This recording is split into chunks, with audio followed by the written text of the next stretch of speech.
క్రీస్తునందు ప్రియమైన సంఘమా, ఆత్మదేవుని ఆత్మశక్తిని బట్టి, ఆత్మదేవుని మహాకృపను బట్టి కొద్ది సమయము మనము బైబిల్ స్టడీ చేద్దాం. బైబిల్ స్టడీ అనగానే ఒక జ్ఞానమును మనం సంపాదించుకునే స్థితి. ఇప్పుడు వరకు స్పిరిచువల్ జ్ఞానం గురించి 3 రకాలుగా ధ్యానించాము. ఈ దినమున మెటామార్ఫికలీ సింబాలిక్ అనే ఒక అంశం గురించి ధ్యానిద్దాం. రూపాంతరము చెందిన శాంతి సమాధానము, రూపాంతరమునకు సంబంధించిన శాంతి సమాధానము అనే ఒక మాటని మనము గ్రహించాలి. ఆ రీతిగా ల్యాంప్ అనే ఒక మాట ఉన్నది. తెలుగులో దీపము గురించి రూపాంతరము శాంతి సమాధానము అనే మాటని ఈ దినాన కొద్ది సమయం ధ్యానిద్దాం. సమయం ఎక్కువ లేదు కాబట్టి కొద్ది సమయం ధ్యానిద్దాం. ఒకటి గాడ్స్ వర్డ్, దేవుని యొక్క మాట. కీర్తనకారుడు చెబుతున్నాడు, అందరికి తెలిసిన మాటలే, ఇందులో లోతు విషయాలు మనం ఈ దినాన్ని ధ్యానిస్తాం. 119, 105లో ఆత్మదేవుడు మాట్లాడుతున్న మాటని మనం కీర్తనకారుడు 119, 105లో మాట్లాడిన ఈ మాటను మనం చదువుకుంటూ వస్తున్నాం. నీ వాక్యము నా పాదములకు దీపము, నా త్రోవకు వెలుగునై ఉన్నది.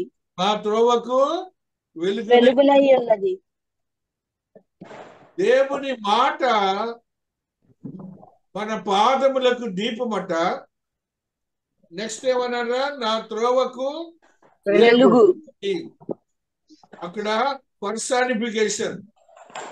వ్యక్తిగతముగా విశ్వాసి గ్రహించాల్సింది ఏంటంటే, విశ్వాసి గ్రహించవలసిన అర్థం ఏంటంటే, అక్కడ నా పాదములకు దీపము. మన పాదాలకు ఎందుకంటే దీపము వెలుగు కావాలంటున్నాడు.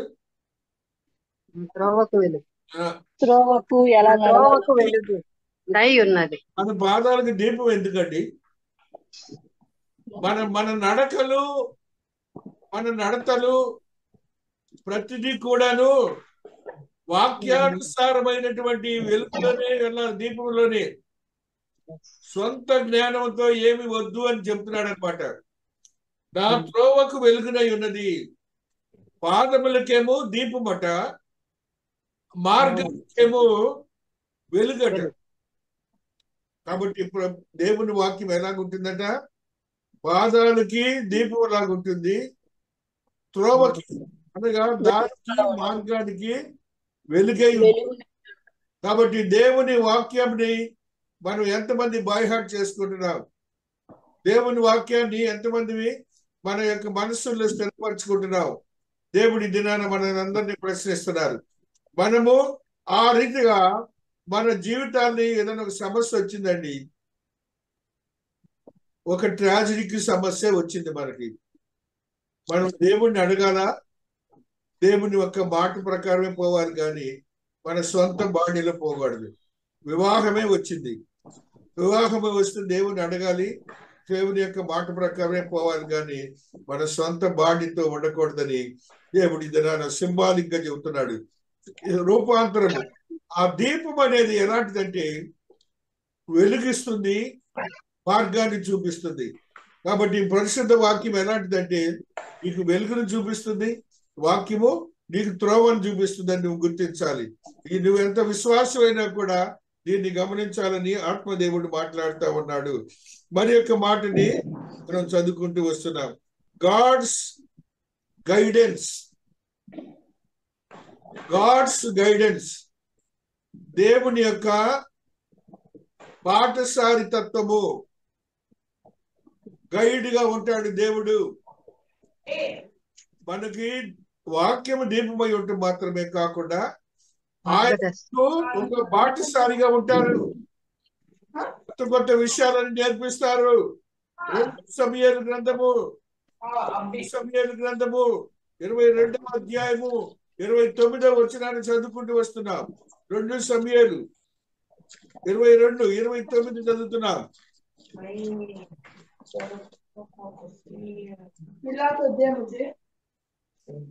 యెహోవా, నీవు నాకు దీపమై ఉన్నావు. నీవు నాకు దీపమై ఉన్నావు. యెహోవా, చీకటి నాకు వెలుగుగా చేయును. ఇప్పుడు వాక్యం వల్ల ఏమైంది? ఇప్పుడు దీపం ఎవరయ్యారు? దేవుడయ్యాడు. దీపము నీకు దేవుడయ్యాడు అనగా వాక్యమే దేవుడయ్యాడు.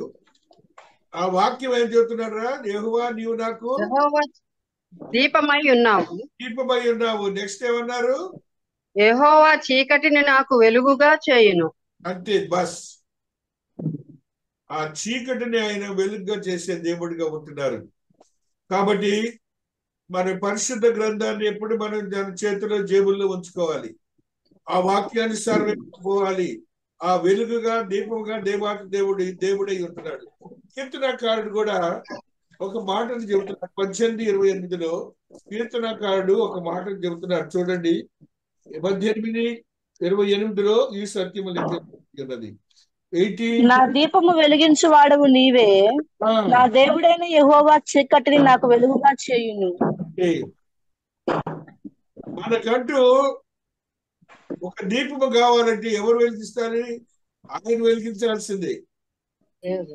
వెలిగివ్వాలంటే ఆయన ఇవ్వాల్సిందే.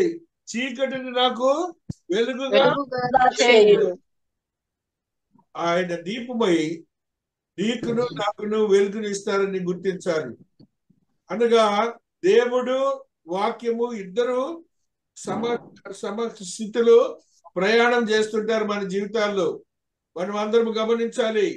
ఆ రీతిగా మన జీవితాల్ని గడపాలని ఆత్మదేవుడి దినాన్ని మాట్లాడుతున్నారు.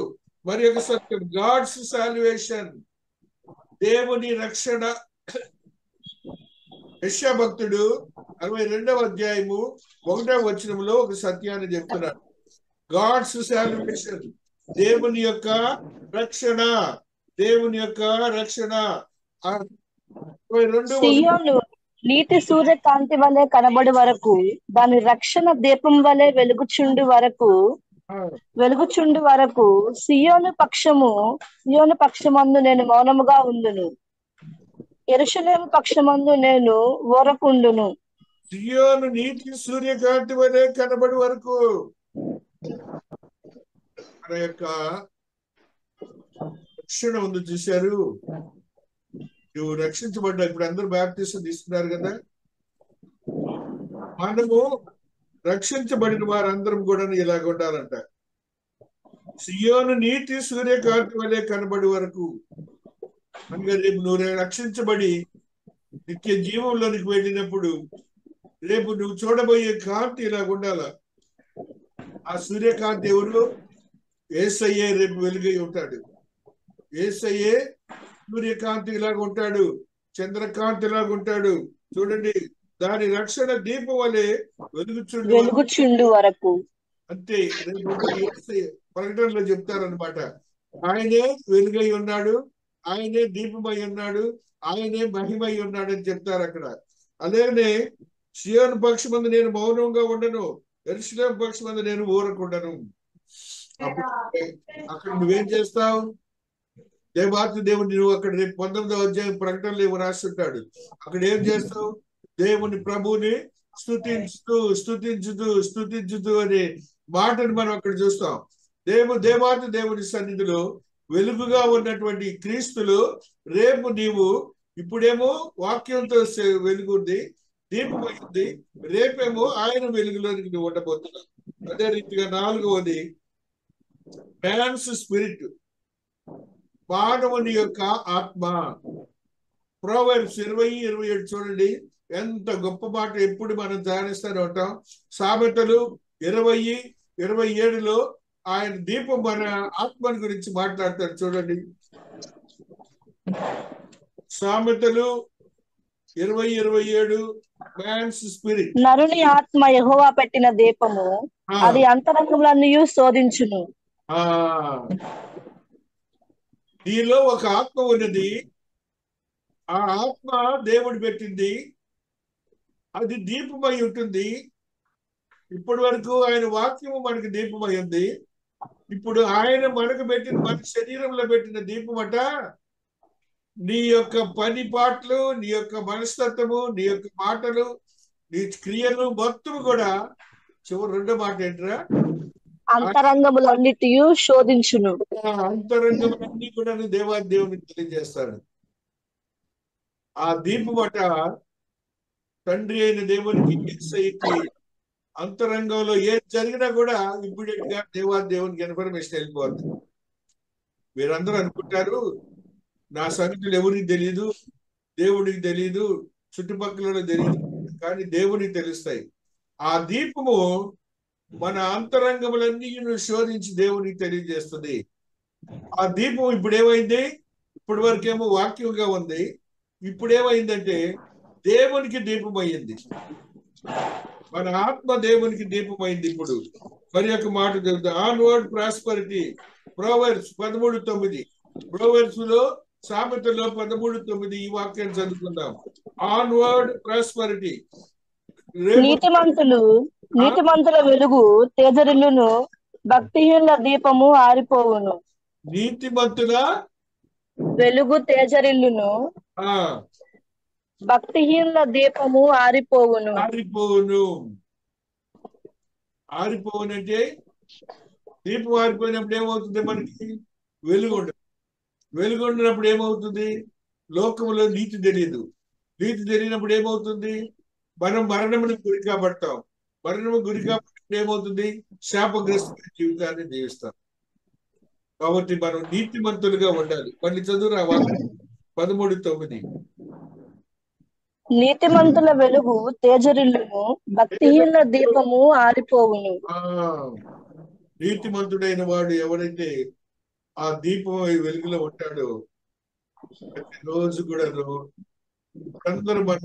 మన వచ్చిన వాళ్ళందరూ కూడాను నీతిమంతులు. తేజరిల్లుతున్నాడు. ఇప్పటి వరకు దేవునితో పోరాడారు, ప్రార్థనలో దేవాతి దేవుని కృపను పొందే యోగ్యతలోని స్థిరపరచబడి ప్రార్థనలు చేశారు. తేజరిల్లుట. నీతిమంతుడు కాని వాడు ఏమంటుంటే ఆరిపోతుంది. వాడు ఆరిపోయి ఇళ్లలో దుప్పటి పట్టుకొని కప్పుకోవటమే, ఇక ఏమీ లేదు. 6వది, ఏ సన్ యాజ్ సక్సెస్. ఏ సన్ యాజ్ సక్సెస్.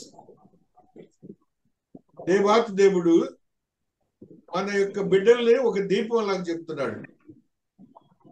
రాజుగారి యొక్క కుమారుడు ఒక దీపం లాగా చెప్తున్నాడు. 1 రాజుల గ్రంథము 11వ అధ్యాయము 36వ వచనంలో ఈ సత్యాన్ని చదువుకుందాం. 1 రాజుల గ్రంథము 11వ అధ్యాయము 36వ వచనాన్ని చదువుకుంటూ వస్తున్నాం. 1 రాజుల గ్రంథము 11వ అధ్యాయము 36వ వచనం.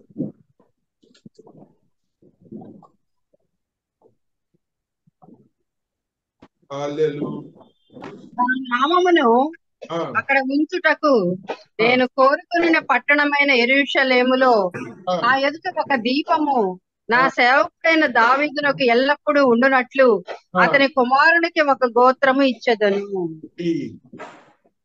మన బిడ్డలు ఏమంటున్నాడు దేవుడు? దీపము. నా ఎదుట ఒక దీపము, స్వాస్యము, బహుమానము. ఆయన ఎదుటే ఉంటాడు బిడ్డ. అది దీపంలాగా ఉండాలి, వెలుగై ఉండాలి అని దేవాతి దేవుడు మాట్లాడుతున్నాడు. 6 విషయాలకి ధ్యానించావు ఇది నాన్న దీపము గురించి. ఆ దీపము ఆయన వాక్యము దీపం అన్నాడు కొద్దిసేపు, మన ఆత్మే దీపం అన్నాడు, రేపు మన బిడ్డల దీపం అంటున్నాడు. ఆ రీతిగా నీతిమంతుడు అనీతిమంతుడు దీపం గురించి మాట్లాడాడు. ఆ రీతిగా మన ఆత్మీయతను మనం బలపరుచుకొని మనం దేవుని వాక్యంలో ఉన్న పరమ సత్యము గ్రహించి మనముగా ఆత్మతో నింపబడిన వారిగా ఉందాం. దేవుడు ఈ పరిశుద్ధ వాక్యమును దీవించి ఆశీర్వదించును గాక. ఆమేన్.